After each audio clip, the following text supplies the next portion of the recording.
সবজিটার মধ্যে একটু পরিমাণ মতন নুন আর হলুদ দিয়ে দিচ্ছি, দিয়ে ভালো করে একটুখানি ভেজে নিই। সবজিটা ভাজা হয়ে গেছে, এবার আমি সবজিটা এই ব্যাটারটার মধ্যে ঢেলে নেব। এই ব্যাটারটা বানিয়ে রেখেছিলাম, এটার মধ্যে সবজিটা দিয়ে দিচ্ছি ঢেলে।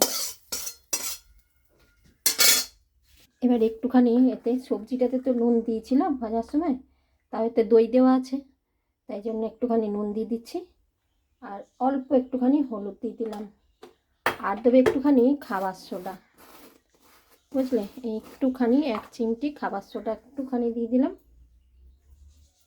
ব্যাস, এটাকে এবার ভালো করে ফেটাই, মানে এরকম করে একদম।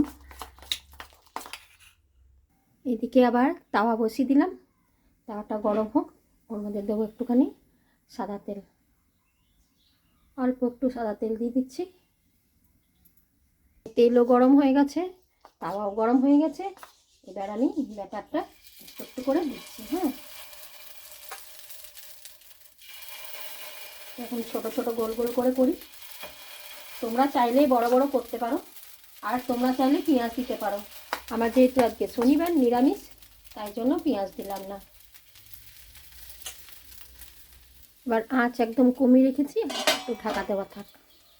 এবারে ঢাকাটা খুলে আর একবার উল্টে দিই। কি সুন্দর হয়েছে দেখো, আর কত নরম। চলো বানিয়ে নিই সবটা, তারপরে আসছি। আবার ঢাকা দিয়ে দিই। দেখো কি সুন্দর ভাজা হয়ে গেছে। এবার আমি প্লেটে তুলে নিই এগুলো।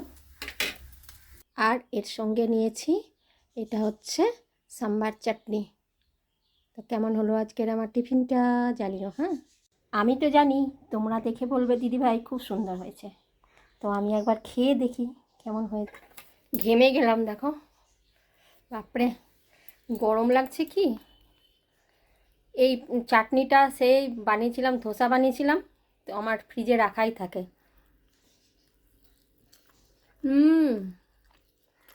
দারুণ লাগছে জানো এই চাটনিটা যে খেতে। আমি তো এটা নিরামিষ বানিয়েছি, তোমরা চাইলে এটা পেঁয়াজ দিয়েও করতে পারো, পেঁয়াজ দিয়েও ভালো হবে।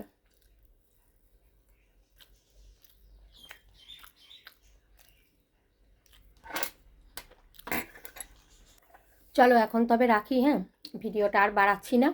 এই দেখো টিফিন বানাতে বানাতে ওই দাদাটা এলো টেরাকোটার জিনিস নিয়ে, দেখলে কি লোভ লাগে না, মনে হয় যেন সব নিয়ে নিই। সব তো আর নিতে হবে না, দুটোই নিলাম। ওরাও ধরো কষ্ট করেই তো বানায়, আমি তো বুঝি। আমার ছেলে ধরো ওইখানে যে পড়াশোনা করে, ও তো এইসব কাপড় মাটির জিনিস সব কিছু বানায়, তো ওই কষ্ট করে তো নিয়ে এসছে, অনেক দিন পর এলো। আগে এদের খুব দেখতাম আসতো। এখন রাখি, হ্যাঁ, বুঝলে, রান্না বান্না করব, তখন আবার আসবো। পুরো ঘেমে গেছি, এখন ঘর মুছবো, রান্না করব, তারপরে। ঠিক আছে, চলো তবে রাখি। সবাই ভালো থেকো, কেমন।